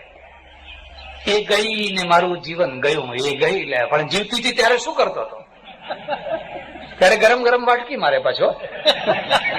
હવે રડો. વૃદ્ધાવસ્થાના પણ આ પ્રશ્નો છે ને હૂંફની જરૂર હોય. કોના આગળ વાત કરવી, કોના આગળ 2 શબ્દો કહેવા, કોને અને એ બધું એકબીજાને સમજી રહ્યા હોય, એ બધી વાતો તો પૂરી ન કરી શકાય. પણ તમને ન ગમે એવી એક બીજી વાત કહીશ. હું ઘણા વહેલા સમયમાં કહી રહ્યો છું, એટલે કદાચ મારી વાત તમારા ગળે નહીં ઉતરે. મારા ઓળખીતા એક સજ્જન છે અને પટેલ છે અને કરોડાધિપતિ છે, લક્ષાધિપતિ નહીં, કરોડાધિપતિ છે. મોટી મોટી 2-3 પેઢીઓ છે. 60 વર્ષે વિધુર થયા. 3 છોકરાઓ, 3 છોકરાઓને વહુઓ, છોકરાને છોકરાઓ, બધું લીલીવાડી. વિધુર થયા ને 12 મહિના થયા અને એમણે મમરો મૂક્યો મારે લગ્ન કરવું છે. 60 વર્ષે લગ્ન કરવું છે? હાહાકાર થઈ ગયો. મારી પાસે પ્રશ્ન આવ્યો. મેં કીધું ભાઈ છોકરો છે, છોકરાના ઘરમાં છોકરા થયા છે. મને કે જુઓ સ્વામીજી, મારે 3 પેઢીઓ છે, કરોડો રૂપિયા છે.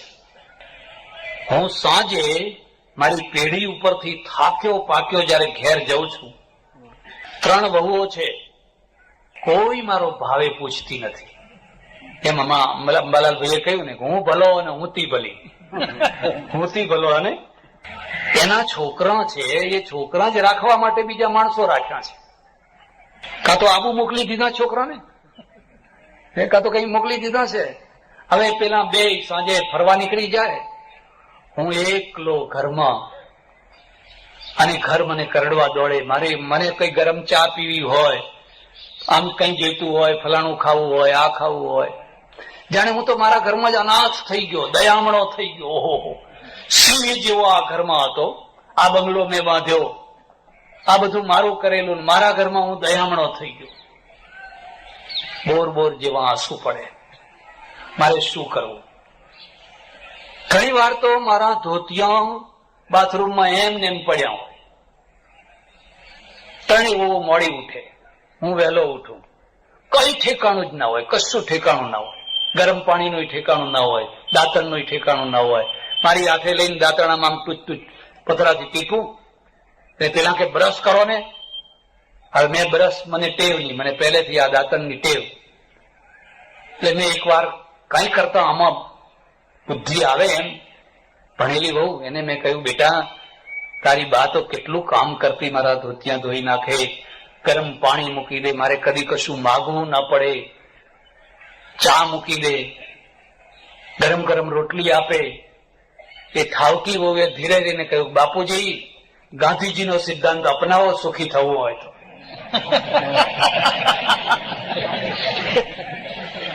મેં કહ્યું ગાંધીજીનો સિદ્ધાંત એટલે શું?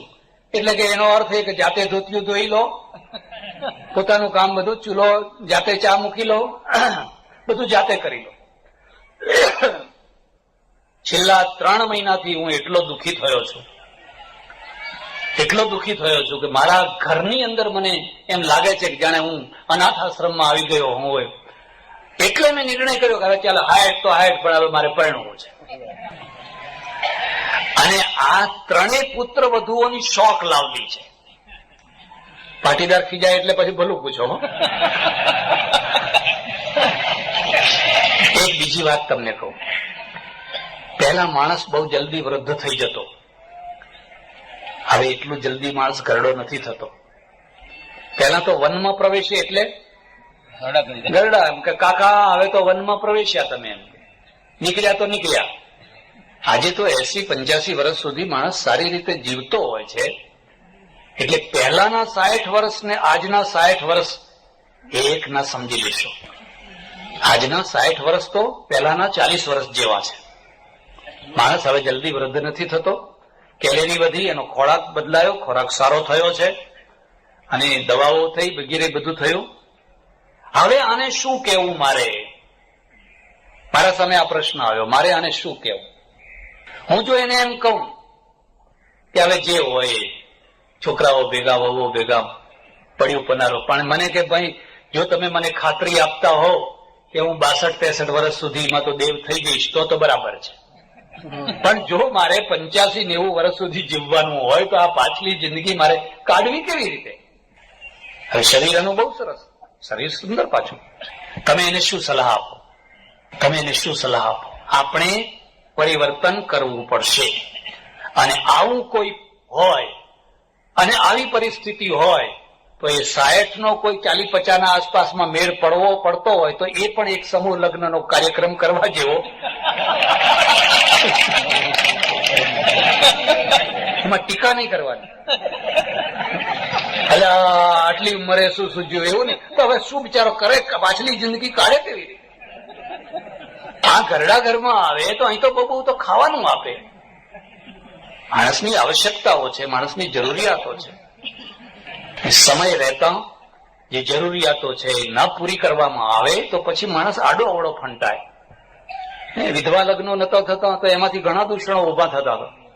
ચકતાઓના નતા થતા કઈ પ્રશ્નો ઉકેલાતો નતો, એમાંથી ઘણા દૂષણો ઉભા થતા. હવે આજે આપણે લગ્નો કરી નાખીએ છીએ તો એમાંથી ઘણા પ્રશ્નો ઉકેલી ગયા. એમ વૃદ્ધાવસ્થામાં એક હૂંફની જરૂર હોય છે. આ વૃદ્ધાશ્રમ છે એવો છે કે હવે તમારે પરસ્પરની હૂંફ લેવાની. 5, 25, 50 વૃદ્ધો ભેગા થયા હોય, હું તમને ટેકો કરું, તમે મને ટેકો કરો, પરિસ્થિતિ પ્રમાણે થોડું બદલવું પડે. એક વાત કહીને મારી વાત પૂરી કરી દઈશ, કારણ કે મેં ઘણો સમય લઈ લીધો.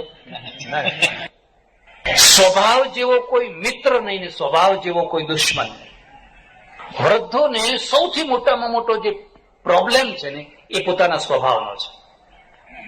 કારણ કે અમે જાણીએ ને, અમારે ત્યાં વૃદ્ધાશ્રમો છે, એટલે હું જોઉં કે મોટા ભાગે, બધા જ નહીં હો, મોટા ભાગે કઈ ને કઈ સ્વભાવની ત્રુટિવાળા માણસો પછી ઘરમાં નથી સમય શકતા હોતા. પછી પેલા કઈક જાઓ, બાકી ઘણા સારા વૃદ્ધો હોય છે. મારે ત્યાં એટલા સારા વૃદ્ધો છે, એટલા સરસ વૃદ્ધો છે, એમના છોકરા સારા છે. એ કોઈ દુઃખી થઈને નથી આવ્યા. તો હવે નાના મોટા શહેરોની અંદર નાના ઘરમાં રહેવું હોય, વહુઓની સાથે કેવી રીતે નાના નાના રૂમોની અંદર કેવી રીતે રહેવું, અને ફ્લેટ કલ્ચર આવ્યું ને એ આખું જુદું કલ્ચર આવ્યું. હા, આપણું જે રો હાઉસ કલ્ચર હતું, આખી ખડકી લાઈન બંધ હોય, લાઈન બંધ હોય એટલે તમારે ઘર સાચવવાની જરૂર જ નહીં, ખડકી જ ઘરને આચવે. તમારા ઘરમાં કોણ આવ્યું, કોણ ગયું, શું હતું, ફલાનું, એ બધું તમારા. હવે આ ફ્લેટ કલ્ચર એવું બારણું બંધ કરીને જ અંદર રહેવાય, બારણું ઉગાડું જ ના રખાય. હવે ઘરમાં સસરા હોય, વહુ હોય, પેલા બધા કામે ગયા હોય, નોકરી ધંધે, એક વહુ ને એક સસરો, એ બધું બરાબર નહીં. એટલે પેલા ડાયા માણસે વિચાર કર્યો ભાઈ આમને, અને આખી પેઢી બદલાઈ ગઈ, આખો એંગલ બદલાઈ ગયો. પેલાના એંગલ જુદા હોય, આના એંગલ જુદા હોય. એના કરતા ચાલો એકાંતમાં આવી કોઈ નિર્મળ જગ્યા હોય, થોડા વૃક્ષો હોય, અને એટલી જ પરિસ્થિતિ વાળા બધા વૃદ્ધો ભેગા થયા હોય, ભજનમાં થોડું મન લાગતું હોય, કંઈક સાધનાથી ટેવાયેલા હોય, થોડો વૈરાગ્ય હોય, થોડું છોડવાની વૃત્તિ હોય, બસ 100-200 જે કંઈ હોય આપો, શાંતિથી 2 ટાઈમસર જમો, ટાઈમસર ચા પીવો. પણ જો ખટપટ કરવા માંડ્યા કે નિંદા કરવા માંડ્યા તો પછી તમે વૃદ્ધાશ્રમમાં ટકી શકો. હવે અમારે ત્યાં એવા ઘણા આવી જાય છે, એવા આવી જાય. મેં ના તમને બસ વંટોળિયો ઉભો કરે, પછી અમારે એમને કાઢવા પડે, ગરણી રાખવી જ પડે, નહીં તો એક માણસ બીજા 50 માણસના સુખને અડચણ કરી દે. અને છોકરાને સમજાવવા સરળ, પણ હવે આ પાકા કાંઠાને કેવી રીતે, આ પાકા ગળામાં કાંઠા બદલવા કેવી રીતે? એ સ્વભાવ જ મોટામાં મોટું દુઃખ હોય છે. વૃદ્ધાવસ્થામાં થોડો સ્વભાવ બદલવો પડે, સુધારવો પડે પરિસ્થિતિવશ, અને પારકી પંચાયતમાં ન પડે, પોતે પોતાનું કલ્યાણ કરે, પાછલી જિંદગી એ રીતે રહે. તો એ રીતે અહીંયા જે જીવન સંધ્યા, આથમતો સૂર્ય, એ જીવન સંધ્યા ચેરિટેબલ ટ્રસ્ટ છે, એના દ્વારા જે વૃદ્ધાશ્રમ થયો છે, અને 2 મોટા દાતાઓ અને બીજા નાના દાતાઓએ 50 લાખ રૂપિયા તો પહેલેથી જ ખર્ચ્યા છે. શેલાવી જેવા નાના સરખા ગામમાં, પણ આટલું નાનું સરખું ગામ પણ કેટલી ઊંચી ભાવના એની, કેટલો સરસ ટાવર બનાવ્યો, કેટલું સરસ દવાખાનું છે, પછી નજીકમાં જ કોલેજ છે. આટલી મોટી સંસ્થાઓ, આટલી સારી સંસ્થાઓ તો મોટા મોટા ગામોમાં નથી હોતી. અને માંડ કદી મદીને એકાદ નાની કોઈ સંસ્થા કરી હોય તો એ ઝઘડા કરીને તાળા મારીને બેઠા હોય બધા, કાં તો કોર્ટે ચડ્યા હોય, કાં તો કંઈ કરીને બેઠા હોય. તમારા કાર્યકર્તાઓ સારા છે, તમારા આગેવાનો સારા છે, બહારથી દાન ખેંચી લાવે છે, અને એ રીતે એક બહુ સરસ મજાની સંસ્થા ઉભી કરી છે. આવી સંસ્થામાં વૃદ્ધો આવે, રહે, આપણા મા બાપની માફક રહે અને સુખી થાય, પાછલી જિંદગી શાંતિથી રહે, અને સંસ્થા ફળે ફૂલે અને વિકસે એવી હું પરમેશ્વરને હૃદયથી પ્રાર્થના કરું છું. અને હું ઈચ્છું છું કે આ સંસ્થાના નિભાવમાં, એટલે આવનારા વૃદ્ધોના નિભાવમાં આપણે સૌ પણ કંઈક ને કંઈક એમાં કંઈક ઉમેરો કરીએ, જેથી આપણા જ મા બાપ કોઈ આવે અને પાછલી જિંદગી બહુ ઓછા પૈસામાં રહી શકે. મારી સંસ્થા તરફથી 11,000 રૂપિયા હું આ સંસ્થાને આપું છું. એ નાનો સરખો ટેકો થાય, અને એ રીતે ભંડોળ, નિભાવ ભંડોળ ઉભું થાય, અને નિભાવ ભંડોળમાંથી આવનારા વૃદ્ધો શાંતિથી રહી શકે. પરમેશ્વરને પ્રાર્થના, ભગવાન મંગળ કરે, ભલું કરે. આભાર, ધન્યવાદ. હરિઓમ.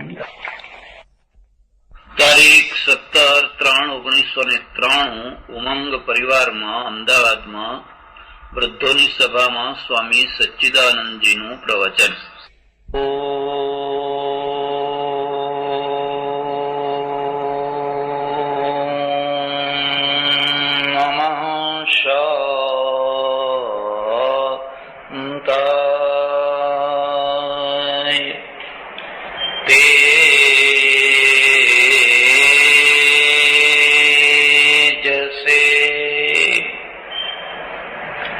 ઉમંગ સંસ્થાના પદાધિકારી બહેનો, વૃદ્ધ પુરુષો અને વૃદ્ધ માતાઓ, જીવન એક પ્રવાહ છે. નદીનો જેમ પ્રવાહ ચાલે એવી રીતે જીવન પણ પ્રવાહમય છે. એવું બને કોઈના પ્રવાહમાં વધુ વેગ હોય, કોઈના પ્રવાહમાં ઓછો વેગ હોય, કોઈ ખળભળાટ કરતો પ્રવાહ ચાલે, કોઈ ધસમસતો પ્રવાહ ચાલે, એ ભેદ હોય. પણ જ્યાં પ્રવાહ છે ત્યાં જીવન છે. પ્રવાહનો પાટો, પ્રવાહનો આધાર સમય છે, કાળ છે. રેલવે જેમ પાટા ઉપર ચાલે છે એમ જીવન પણ કાળના પાટા ઉપર ચાલે છે. સમય આપણને સૌને એક આધાર આપે છે. આપણે ગમે એટલા સમર્થ હોઈએ, ગમે એટલા શક્તિશાળી હોઈએ, ગમે એવું દર્શન લઈને બેઠા હોઈએ, પણ સમય શરીર ઉપર, મન ઉપર, જીવન ઉપર અસર કરતો જ હોય છે. સવાર થાય છે અને કોઈ આવીને મને વૃદ્ધ બનાવી જાય છે. મારે વૃદ્ધ નથી થવું, મારા વાળ ધોળા થાય, મને નથી ગમતા. પણ મને ગમે કે ના ગમે, મારી શક્તિની એક સીમા છે, મારી શક્તિની એક મર્યાદા છે. હું મારા વૃદ્ધત્વને રોકી નથી શકતો, હું મારા વાળને ધોળા થતા અટકાવી નથી શકતો. ચહેરા ઉપર, શરીર ઉપર પડનારી કણચલીઓને પણ હું રોકી નથી શકતો. અને આ જો મારી મર્યાદા નું મને ભાન થાય તો જીવનના ઘણા પ્રશ્નો, વગર જોતી ઉપાધિના કારણે આવનારા પ્રશ્નો આપોઆપ ઉકેલી જાય. માણસ એની મર્યાદાને સ્વીકાર નથી કરી શકતો એટલે ઘણા દુઃખો ઉભા કરતો હોય છે. આપણે ઈચ્છીએ કે ના ઈચ્છીએ, આપણા સૌના ઉપર કાળની અસર છે જ. આમાંથી બચવા માટે કેટલાક લોકોએ એવી વ્યવસ્થા, એવા વિચારો કર્યા કે હું તો શરીર છું જ નહીં, હું આત્મા છું, હું કદી વૃદ્ધ થતો જ નથી, મારું મૃત્યુ છે જ નહીં, મારો જન્મ જ નથી. આ બધી કલ્પનાઓ છે. આ બધી વાસ્તવિક પ્રશ્નોને ઉકેલનારી પદ્ધતિઓ નથી. થોડોક ટાઈમ બોલો એટલે તમને આનંદ આવે. મને ભૂખ નથી, મને તરસ નથી, મને ફલાણું નથી, મને ફલાણું નથી. બોલીએ ત્યાં સુધી એક પ્રકારનો કેફ ચડે, આનંદ આવે. વાસ્તવિકતાને, એને કેટલા માઇલનું અંતર છે એ તો જેના ધરતી ઉપર પગ હોય એ માણસ જાણી શકે. વાસ્તવિકતા એ છે કે સૌને સારું શરીર જોઈએ છે, સારું આરોગ્ય જોઈએ છે, સારું જીવન જોઈએ છે. એટલે માણસ જયારે ચાલતો ચાલતો ચાલતો સમયના પ્રવાહમાં ગબડતો વૃદ્ધાવસ્થાની દેરીએ પહોંચે છે ત્યારે એના સામે કેટલાય પ્રશ્નો ઉભા થઈ જાય છે. એક વાત યાદ રાખજો, જીવનનો અર્થ જ પ્રશ્નો છે. પ્રશ્નો હોય નહીં તો જીવન પણ ન જ હોય. મરદાને પોતાના કોઈ પ્રશ્નો હોતા નથી. તમે એને હોસ્પિટલમાં જઈને મૂકી આવો, સ્મશાનમાં જઈને બાળી આવો, કબરમાં દાટી આવો, અથવા ગમે ત્યાં રખડતો મૂકી દો, એને કોઈ પ્રશ્ન નથી. એને પ્રશ્ન નથી એટલે ફરિયાદ નથી. એ કદી ફરિયાદ નથી કરતું કે મને તમે આમ કેમ કર્યું, કારણ કે એમાં જીવન નથી. પણ જ્યાં જીવન છે ત્યાં પ્રશ્નો રહેવાના. અને પ્રશ્નો તમારા માટે પડકારરૂપ છે કે તમે પ્રશ્નોને ઉકેલી શકો છો. મારી દ્રષ્ટિએ તો સાચા પ્રશ્નોને ઉકેલવા એનું નામ જ સાધના છે. સાચા પ્રશ્નો ઉપર ધૂળ નાખીને કાલ્પનિક પ્રશ્નોના પાછળ દોડ્યા કરવું એ મતિભ્રમ છે. એ મતિભ્રમ છે. બાલ્યાવસ્થાના પ્રશ્નો છે, યુવાવસ્થાના પ્રશ્નો છે, વૃદ્ધાવસ્થાના પ્રશ્નો છે. અને આ પ્રશ્નો ઉકેલવા માટે છે. એથી વધારે આગળ ચાલીને હું તમને કહું, પ્રશ્નો ઉકેલવામાં એક રસ છે, એક આનંદ છે. જે માણસ એવરેસ્ટના શિખર ઉપર ચડે છે, કદાચ એના પગ છોલાઈ જાય, કદાચ એના પગના તળિયે ફોલ્લા પડે, કદાચ એને ઓક્સિજનનો અભાવ માલુમ પડે, કદાચ એનું મૃત્યુ પણ થાય, પણ જે ચડવાનો આનંદ છે એ આનંદ અદ્ભુત આનંદ છે. એ તળેટીમાં બેઠેલા માણસને એનો ખ્યાલ ના આવી શકે. એટલે પ્રીતમને લખવું પડ્યું, માહી પડ્યા તે મહાસુખ માણે, દેખન હારા દાજે જોને, હરિનો માર્ગ છે શુરાનો, નહીં કાયરનું કામ જોને. પ્રશ્નો એ જ સાધના છે. હા, શરત એટલી છે કે પ્રશ્નો સાચા હોવા જોઈએ. એને ઉકેલવાની સાધનાનું શાસ્ત્ર પણ સાચું હોવું જોઈએ.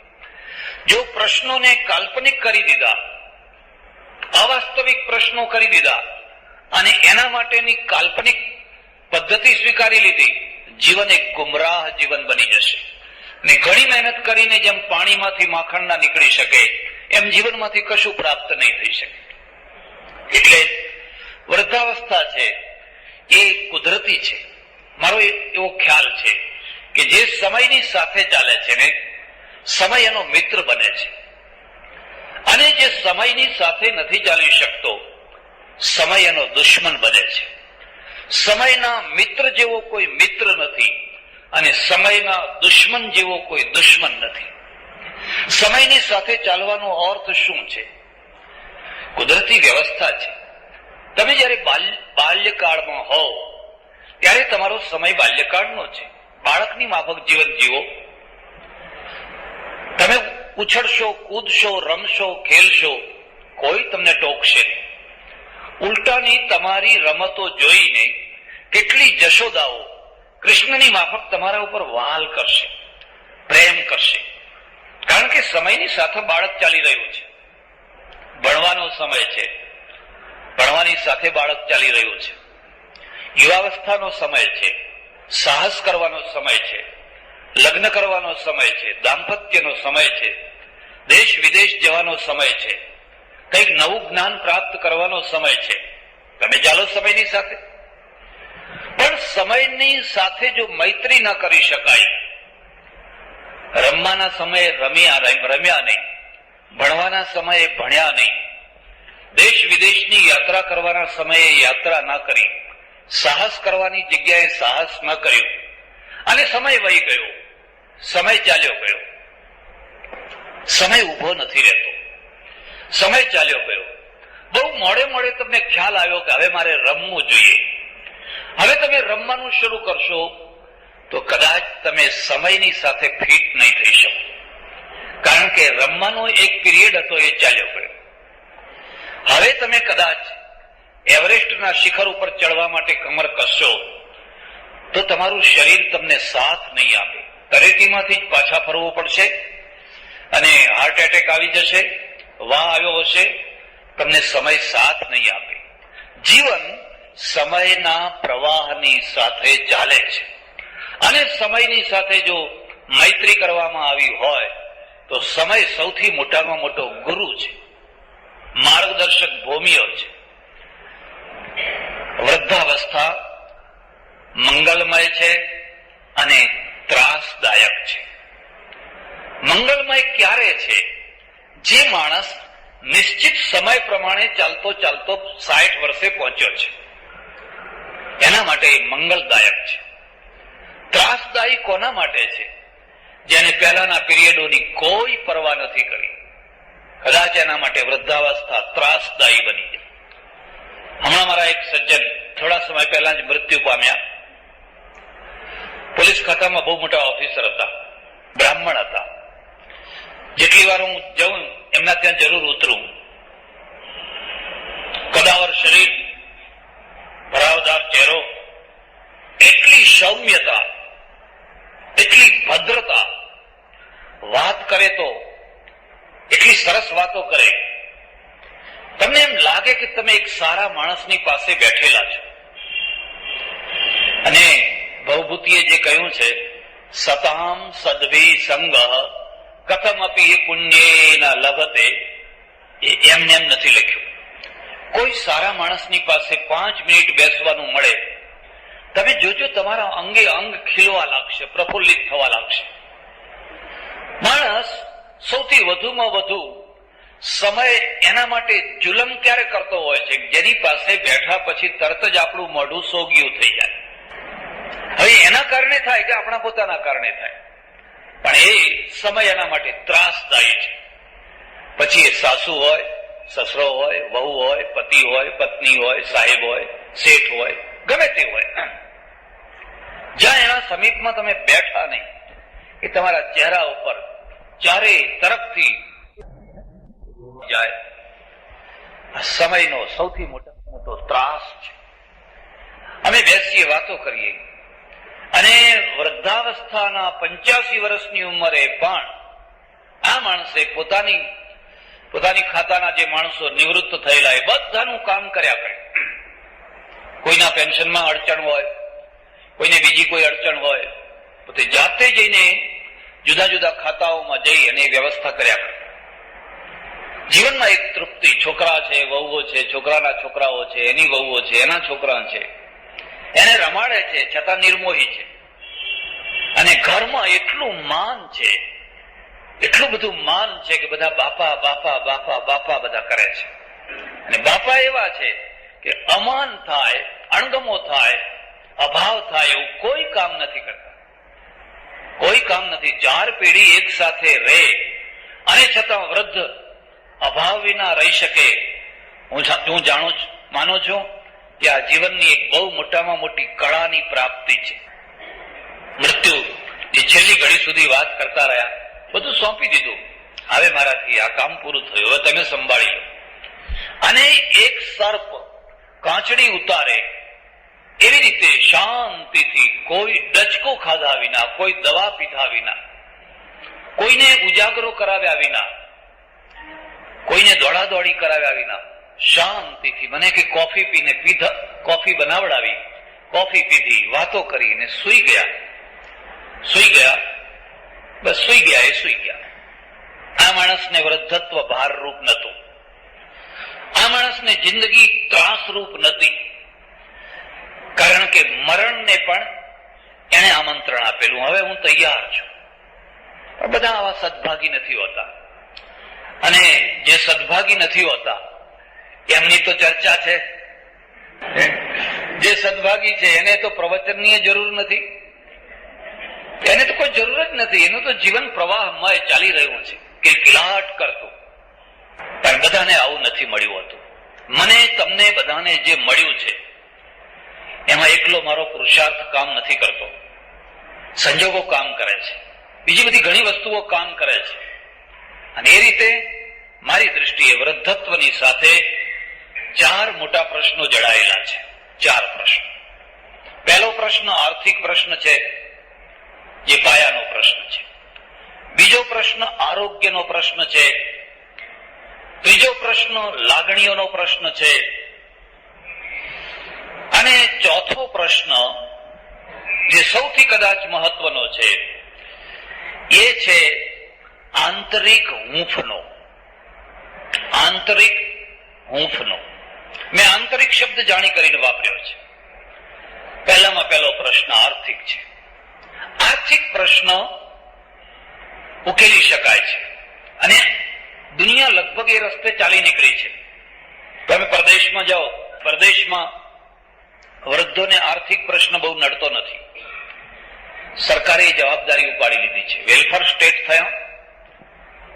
ઘણા વર્ષો પછી રાજ્યોને લાગ્યું કે આ વૃદ્ધો છે, એ વૃદ્ધોની જવાબદારી આપણી છે. એ આપણા દેશની મૂડી છે, એ આપણા દેશનું ધન છે. એની જવાબદારી આપણે સ્વીકાર કરવી જોઈએ. જે વેલફેર સ્ટેટો છે એમણે વૃદ્ધો માટે બહુ સારી વ્યવસ્થા કરી. મેં જે થોડી ઘણી જોઈ એના દ્વારા હું કહી શકું કે ઇંગ્લેન્ડમાં, અમેરિકામાં, એવા બીજા સ્ટેટોની અંદર સરસ મજાના ફ્લેટ, ઓરડી નહીં, ફ્લેટ, એમાં સિટિંગ રૂમ હોય, બેડરૂમ હોય, કિચન હોય, આપણા મધ્યમ વર્ગનો એક માણસ રહેતો હોય એવો સરસ ચોખ્ખો ફ્લેટ, એમાં એ માણસ રહેતો હોય. એને જમવાનું તો મળે જ જાણે, પણ એ બિયર પીતો હોય તો બિયર મળે, સિગરેટ પીતો હોય તો સિગરેટ મળે, ટીવી તો દરેકને હોય જ. એ લોકોએ આમ સ્વીકાર કર્યો. આપણે બધા વૈરાગ્યની વાતો કરનારા અને વૃદ્ધોને હવે ભજન કરો ને ભગવાનનું એવું કે લોકો. એમાં જયારે કોઈ આવીને કહે બાપા હવે રામ રામ કરો એટલે જાણે દુશ્મન લાગે. મારે શું કર, તું રામ રામ કર ને. રામ રામ કરવાનો અર્થ એ થયો કે હવે આ લક્ષણા છે, હવે રામ રામ કરો એમ. એટલે એમ માને છે કે આ જીવનની જરૂરિયાતો છે અને એને જબરજસ્તી છોડાવવાની ના હોય. કોઈને છોડવી હોય તો છોડે, અને જબરજસ્તી દબાણ કરીને હવે આટલી ઉંમરે ટીવી જોવો છો પણ તારે શું જોવું, હવે તમે જ કોને ત્યારે જોવું શું, આખો દાડો મંદિરે જ જોયા કરવું.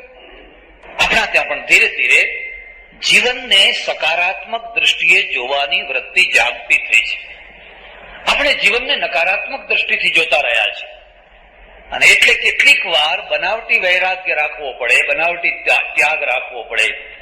મારા એક ઓળખીતા સજ્જન છે અમારા ગામમાં જ, 75 વર્ષના છે, પણ રાતના 2 વાગે જો ક્રિકેટની કોમેન્ટ્રી આવવાની હોય તો એ ટીવી આગળ બેસી જવાના. અંગ્રેજી જાણતા નથી, પણ એમને એટલી ખબર પડે છે કે આ દોડ્યો ને આ છક્કો ને આ ચોગો ને આ ફલાણું ને આ ફલાણું, જોતા જોતા બધું શીખી ગયા. તમને નવાઈ લાગશે, હું ક્રિકેટમાં કશું સમજતો નથી અને મને કશો રસ નથી પડતો. કદી કોઈને પૂછતો નથી કોણ જીત્યું કે કોણ હાર્યું, કે મારો વિષય જ નથી, મને એમાં કદી રસ નથી પડતો. મને તો ઉલટું આશ્ચર્ય થાય કે 1, 2, 5, 10 માણસો ભેગા થઈને થોડીક દોડા દોડી કરે, એમાં આખો દેશ કામ ધામ મૂકીને, બેંકો કામ ના કરે, ઓફિસો કામ ના કરે, લોકો કામ ના કરે. દાંતણ વેચનારી દાંતણ વેચતા વેચતા પૂછે કેટલા રન થયા. દાંતણ વેચનારીને આટલો બધો રસ જાગે. કેટલીક વાર જાહેર ખબરોના દ્વારા ખોટા રસો ઉત્પન્ન કરાતા હોય છે, વગર જરૂરિયાતની ચીજો ખરીદાવાતી હોય છે. મને લાગે આવું જ છે, કદાચ મારી ભૂલ થતી હોય, જે હોય તે. પણ પેલા માણસના પ્રત્યે મને એ અર્થમાં સંતોષ છે કે એને જીવનમાં એક બાબતમાં રસ છે. એ હા ઉતરેલા ચહેરે બેસી નથી રહેતો. ચાલો એ ટીવીના આગળ બેસે છે, એને આનંદ આવે છે. જે માણસ હાવ માથું લમણા આમ મૂકીને બેઠો છે, એને કશું સૂઝતું નથી, એના તો હાર્મોન ખરાબ થઈ રહ્યા છે અને એને બીમારી કરી આપશે. એને કંઈક રસ લેતો કરવો જોઈએ. એટલે પહેલો જે પ્રશ્ન છે એ આર્થિક પ્રશ્ન છે, અને આર્થિક જે પ્રશ્ન છે ભારતમાં જુદી વાત છે, પરદેશોમાં જુદી વાત છે. ભારતની સમાજ રચના, કુટુંબ રચના જુદી છે.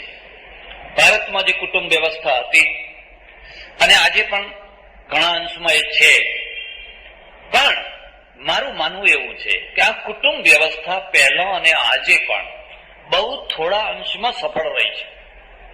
મારી સાથે તમે સંમત થાવ કે ના થાવ, બહુ થોડા અંશમાં સફળ રહી છે. પહેલા એક સાથે સાસુ, સસરા, પતિ, પત્ની, બાળકો વગેરે, નણંદ, ભોજાઈ, ફલાણા, દેરાણી, જેઠાણી, આ બધા ભેગા રહેતા, રહેવું પડતું. આર્થિક સ્થિતિ એવી હતી, ગામમાં બીજું ઘર નહીં, જુદા થઈને ક્યાં જવું, બીજી આવક નહીં, ખેતીની આવકમાં બધાને રોટલા ખાવાના હોય, જુદા થઈને રોટલા ક્યાંથી ખાવાના હતા. એટલે જે સંયુક્ત કુટુંબ હતું મોટા ભાગે, એના પાછળ આર્થિક પરિબળ બહુ મોટું કારણ હતું. ધીરે ધીરે લોકો પોતાના પગભર થયા, નોકરીઓ કરતા થયા, બહેનો નોકરી કરતી થઈ, હવે એ બધા જુદા થયા અને સારું થયું. એને હવે તમે એમ ઈચ્છા રાખો કે બધી દેરાણીઓ જેઠાણીઓ બધી ભેગી મળીને રહો અને રોજ લોહીમાં પાણી કરો, લોહીના ઉકાળા કરો, આપણી આદર્શ વ્યવસ્થા એ પાછી લઈ જાઓ, તે બની શકે નહીં, એ ના બની શકે. સારું, જેમ હા સાથે મળીને રહી શકતા હોય તો ઘણું સારું છે, પણ જો ના જ રહી શકાતું હોય અને પછી રોજ હોળી થતી હોય, એના કરતા બહેતર છે કે બધા જુદા જુદા રહે. પણ જયારે બધા જુદા જુદા રહે ત્યારે પ્રશ્ન આવીને ઉભો રહે, આ વૃદ્ધોનું શું? એમાં પણ જેની પાસે પોતાની મિલકત ના હોય, પેન્શન ન હોય, બીજી કોઈ આવક ન હોય, એવા વૃદ્ધ મા બાપનું શું? આ દેશ તો હજુ કઈ વેલફેર સ્ટેટ બન્યો નથી કે સરકાર એમની જવાબદારી સંભાળી લે. જો છોકરાઓ એમની જવાબદારી ના સંભાળે તો, અને કદાચ કહેવા ખાતર કે બાપા મારા ભેગા રહો ને, પણ બાપાથી રહેવાતું ના હોય, સહેવાતું ના હોય અને રહેવાતું ના હોય, છોકરો બહાર હોય, ઘરના માણસો સાથે એ સુસંગત ના થઈ શકતા